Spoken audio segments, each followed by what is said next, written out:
Histories of the Kings of Britain by Geoffrey of Monmouth. Book 2. If you are returning to the Classic Masterworks channel, welcome back. If you are new, please don't forget to like and subscribe and hit the bell notification so that you will be made aware of our latest content. And now, on with the story. Chapter 1. Locrine and Ignoge. Now Ignoge, the wife of Brute, bare unto him 3 sons of high renown, whose names were Locrine, Albanact and Camber. When their father departed this life in the 24th year after his arrival, they buried him within the city that he had builded, and divided the realm of Britain amongst themselves, each succeeding him in his share therein. Locrine, that was eldest born, had the midland part of the island, which in later days was called Loegria, after his name.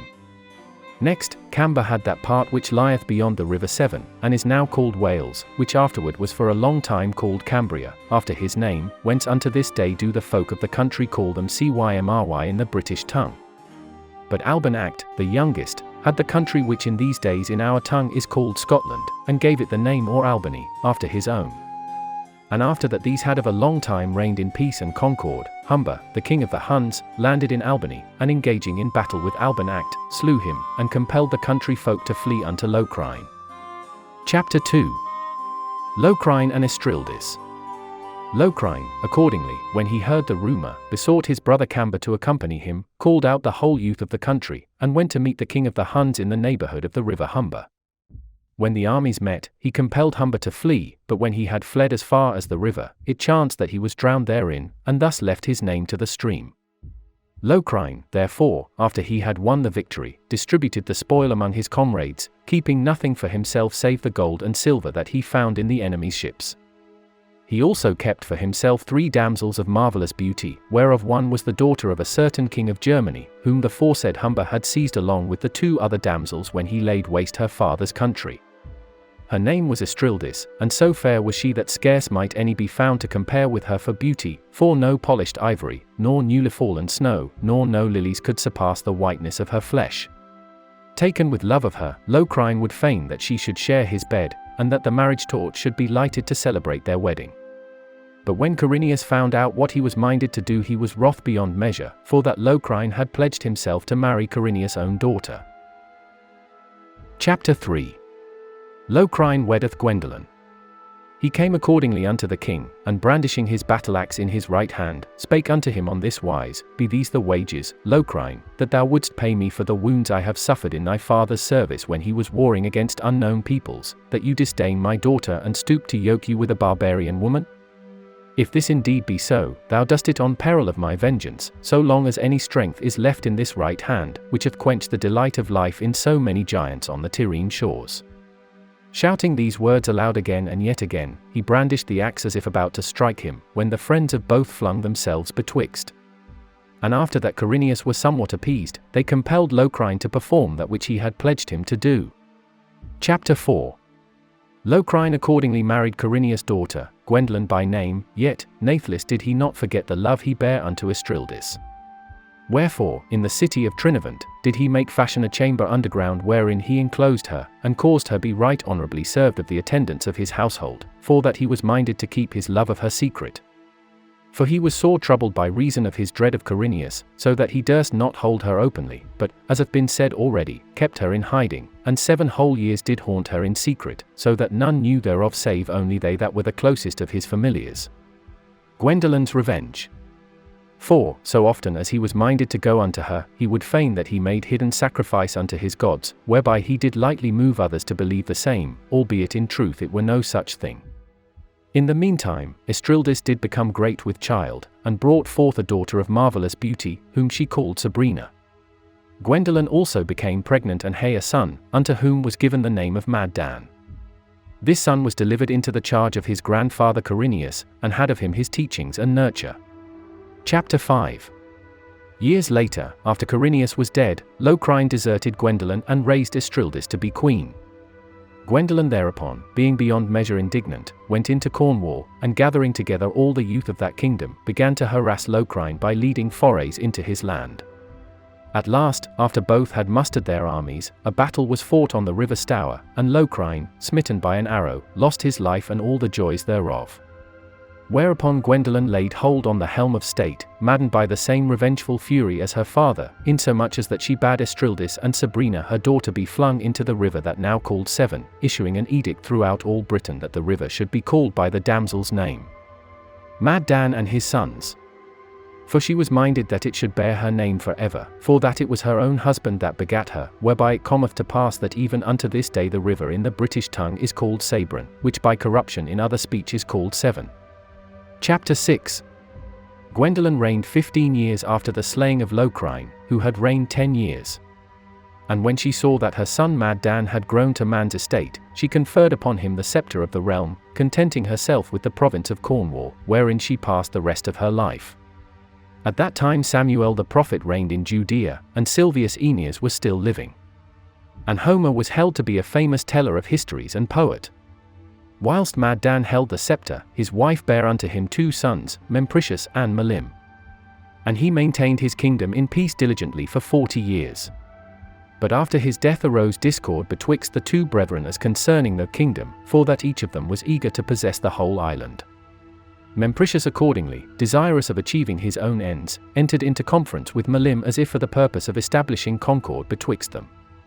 Mempricius and Ebraucus, but kindled, as it were, by the firebrand of treason, he slew him in the presence of them that had come to take counsel in the matter, and having thus obtained the government of the whole island, exercised so sore a tyranny over the people that he destroyed well nigh all the more noble men of the land. Moreover, hating all of his own family, either by violence or treachery he made away with every single one that he feared might be able to succeed him in the kingdom. He further left his own wife that had borne him the famous youth Ebraucus, and abandoned himself wholly to unclean living. At last, in the 20th year of his reign, while he was out hunting, he rode apart from his companions into a certain coombe, wherein he was surrounded by a herd of raging wolves and miserably devoured. At that time Saul reigned in Judea and Eurystheus in Lacedaemon. Chapter 7. After the death of Mempricius, his son Ebraucus, a man tall of stature and of marvellous strength, undertook the government of Britain, which he held for 40 years. He was the first after Brute to take a fleet along the coasts of Gaul, and carrying war into the country to harass the provinces by the slaughter of men and the sacking of the cities, returning thence with victory and enriched with boundless plenty of gold and silver. He afterwards founded a city beyond the Humber, which, after his own name, he called Caerbrauch, that is to say, the city of Ebrauch. Ebrauch's children. At that time King David reigned in Judea and Silvius Latinus in Italy. Gad, Nathan and Asaph prophesied in Israel. Ebrauch founded also the city of Alclad towards Albany, and the fortress of Mount Agnid, which now is called the Castle of Damsels and the Dolorous Mountain.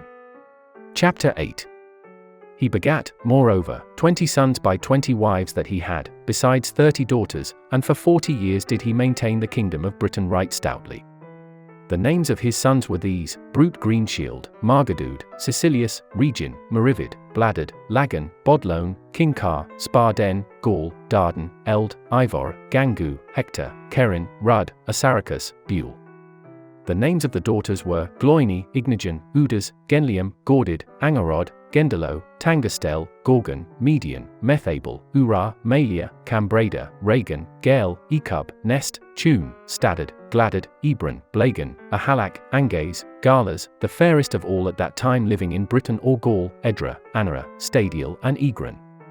These all did their father cause to be convoyed into Italy unto Silvius Alba, who reigned after Silvius Latinus. There were they married with the more noble Trojans, with whom the Latin and Sabine women did refuse to match them.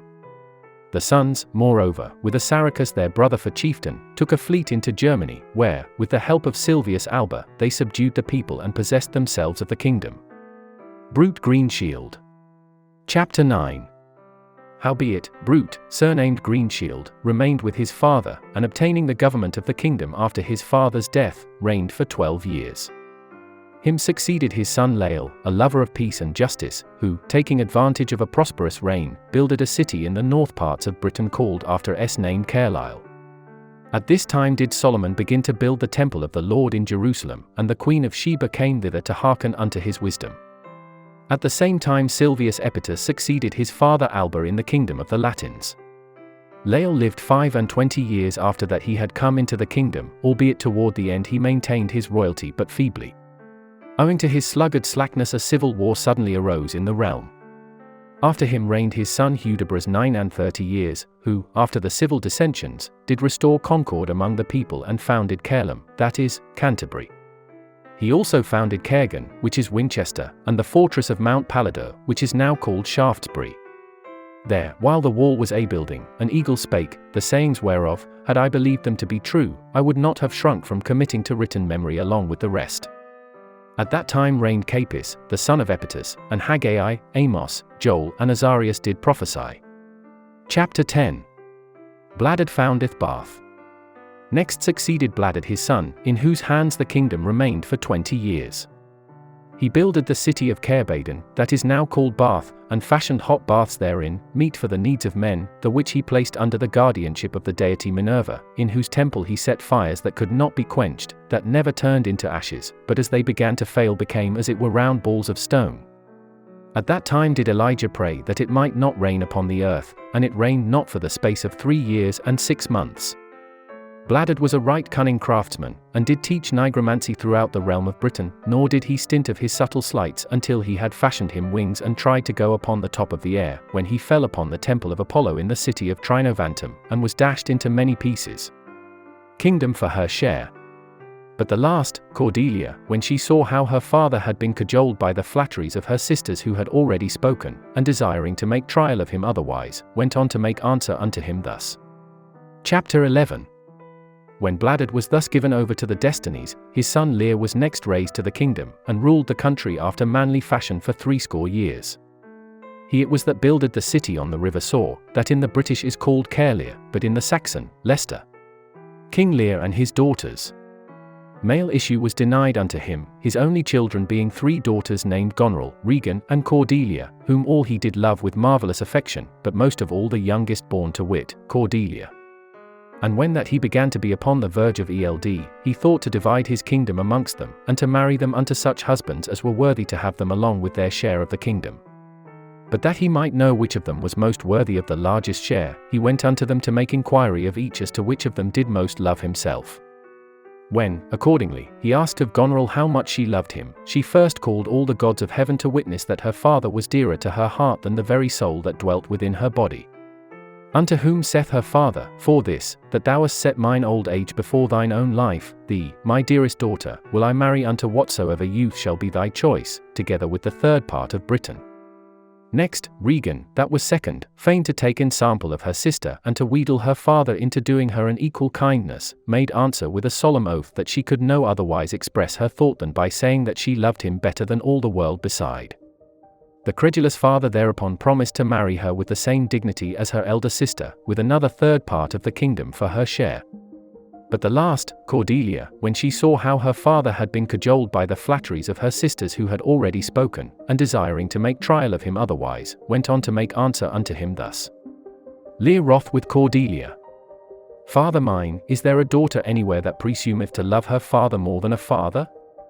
None such, I trow, there is that durst confess as much, save she were trying to hide the truth in words of jest. For myself, I have ever loved thee as a father, nor never from that love will I be turned aside. Albeit that thou art bent on wringing more from me, yet hearken to the true measure of my love. Ask of me no more, but let this be mine answer, so much as thou hast, so much art thou worth, and so much do I love thee. Thereupon forthwith, her father, thinking that she had thus spoken out of the abundance of her heart, waxed mightily indignant, nor did he tarry to make known what his answer would be. For that thou hast so despised thy father's old age that thou hast disdained to love me even as well as these thy sisters love me, I also will disdain thee, nor never in my realm shalt thou have share with thy sisters. Howbeit, sith that thou art my daughter, say not but that I will marry thee upon terms of some kind unto some stranger that is of other land than mine, if so be that fortune shall offer such an one, only be sure of this, that never will I trouble me to marry thee with such honour as thy sisters, inasmuch as, whereas up to this time I have loved thee better than the others, it now seemeth that thou lovest me less than they.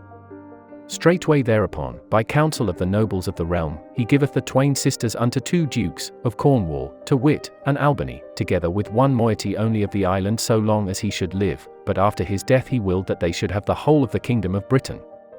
Cordelia married into France. Now it so fell out about this time that Agenippus, king of the Franks, hearing report of Cordelia's beauty, forthwith despatched his envoys to the king, beseeching him that Cordelia might be entrusted to their charge as his bride whom he would marry with due right of the wedding torch.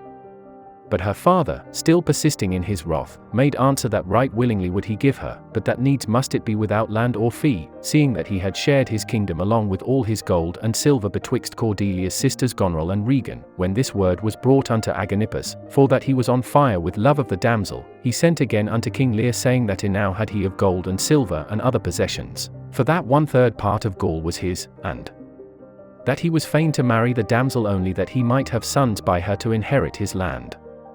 So at last the bargain was struck, and Cordelia was sent to Gaul to be married unto Agenippus. Chapter 12.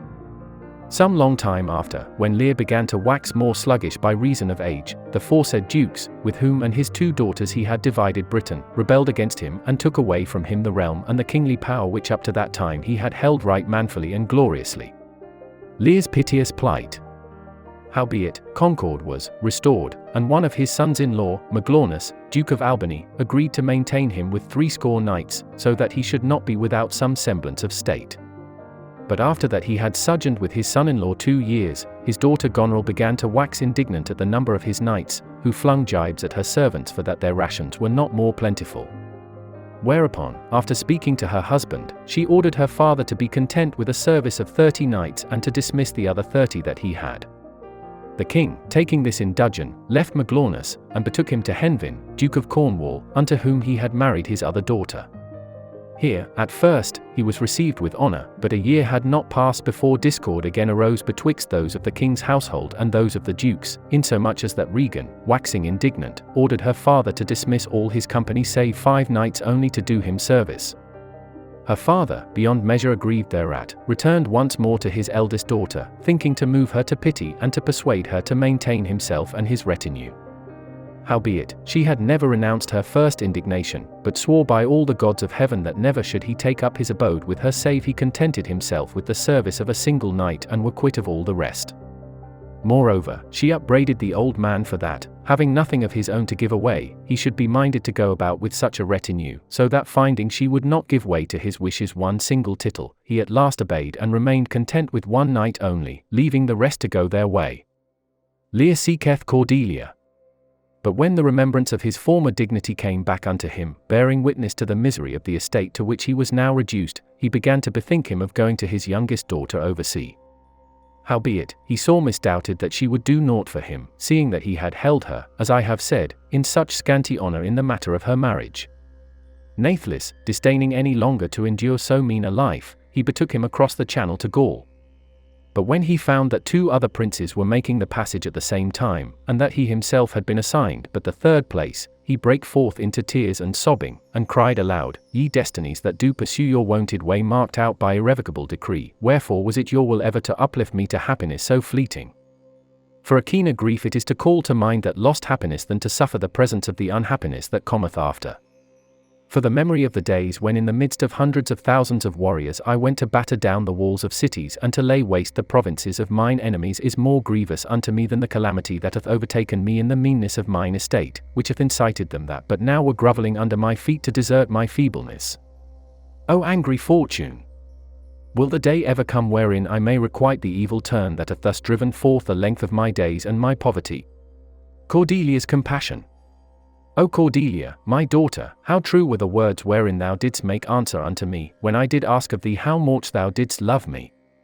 For thou saidst, So much as thou hast so much art thou worth, and so much do I love thee. So long, therefore, as I had that which was mine own to give, so long seemed I of worth unto them that were the lovers, not of myself but of my gifts. They loved me at times, but better loved they the presents I made unto them. Now that the presents are no longer forthcoming, they too have gone their ways.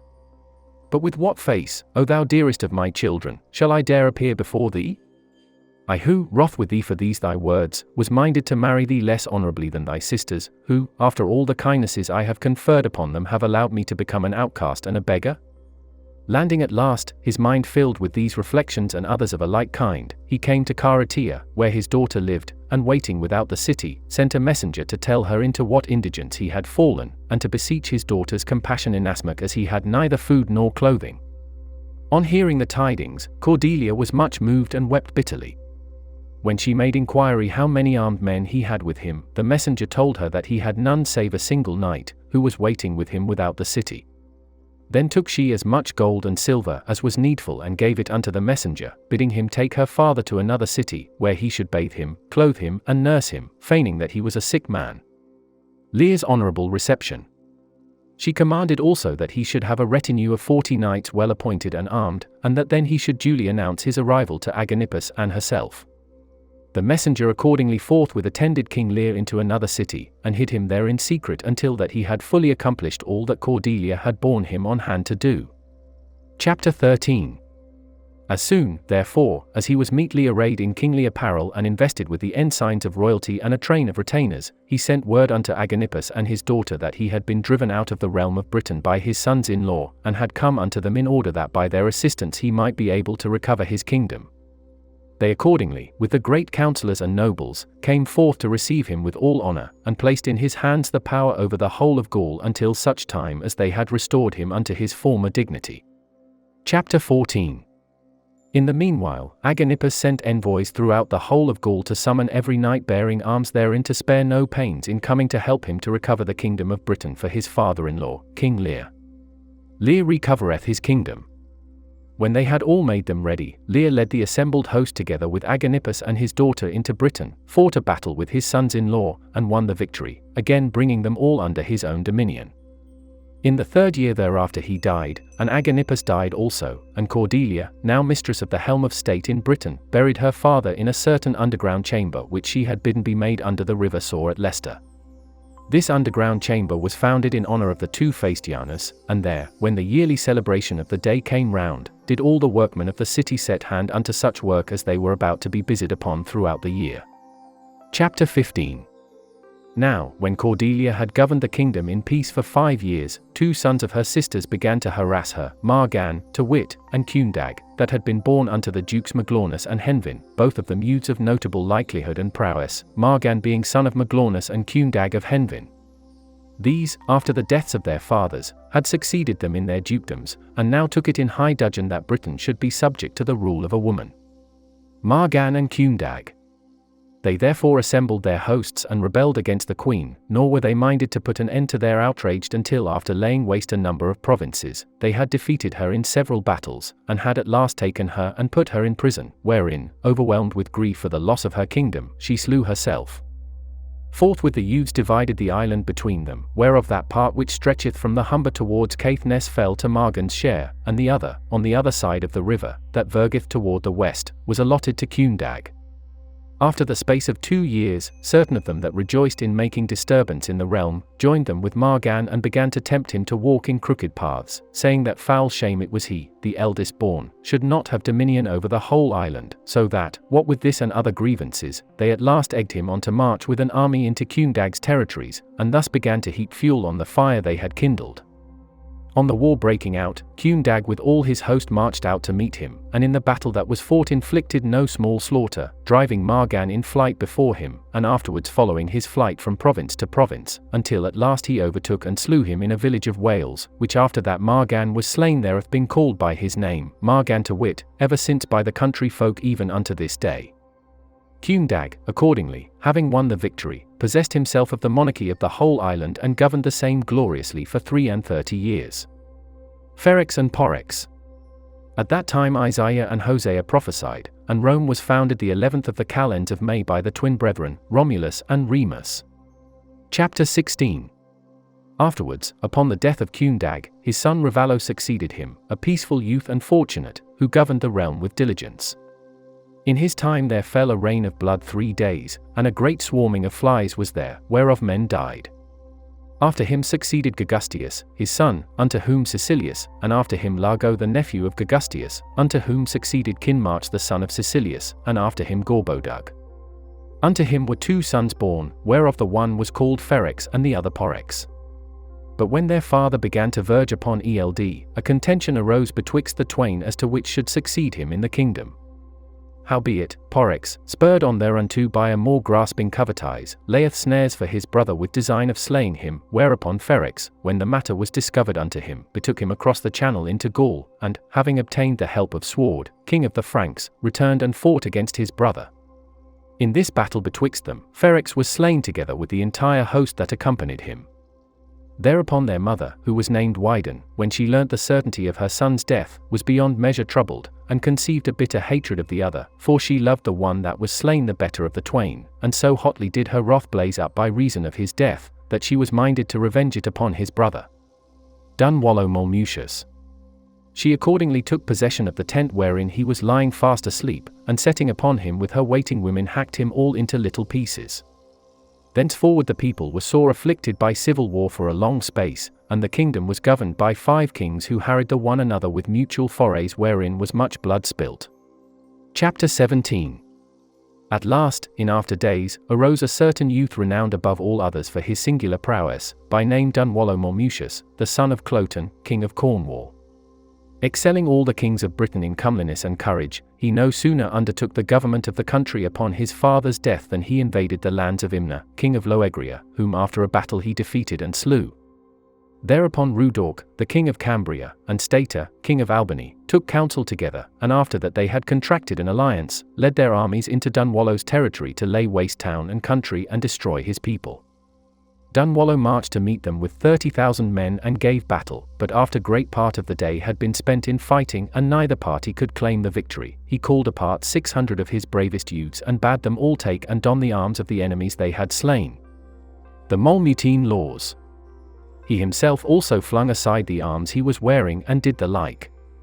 He then led them into the press of the enemy's ranks, going in among them as though he were of their own party, and when he had reached the place where Rudorc and Stator were leading on their men, gave the word unto his comrades to charge down upon them. They accordingly dashed forward, and the 2 kings were slain in the onset and a number of others along with them.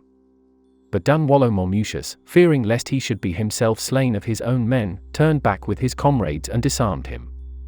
Then, donning again the arms that he had flung aside, he cheereth on his comrades to another charge which he himself led foremost. Scarce a moment later the day was won and the enemy put to flight and scattered. It was then only left for him to march through the lands of the slain, overthrow their cities and fortresses, and subject their people to his dominion. And after that he had thus utterly subjugated the whole island, he fashioned for himself a crown of gold and restored the realm unto the former estate thereof. This king it was that did establish amongst the Britons the laws that were called the Molmutine laws, the which even unto this day are celebrated amongst the English. For among other things which, long time after, the blessed Gilders did write of him, he ordained that the temples of the gods and the cities should enjoy such privilege, as that in case any runaway or guilty man should take refuge therein, he should depart thence forgiven of his adversary. Dunwallow buried. He ordained, moreover, that the ways which led unto the foresaid temples and cities, no less than the ploughs of the husbandman, should by the same law be held inviolable. In his days, therefore, the knife of the cutthroat was blunted and the cruelties of the robber ceased in the land, for nowhere was any that durst do violence unto other.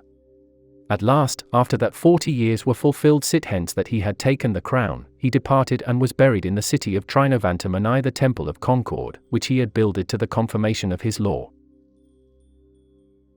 Thank you for watching. If you are returning to the Classic Masterworks channel, welcome back. If you are new, please don't forget to like and subscribe and hit the bell notification so that you will be made aware of our latest content.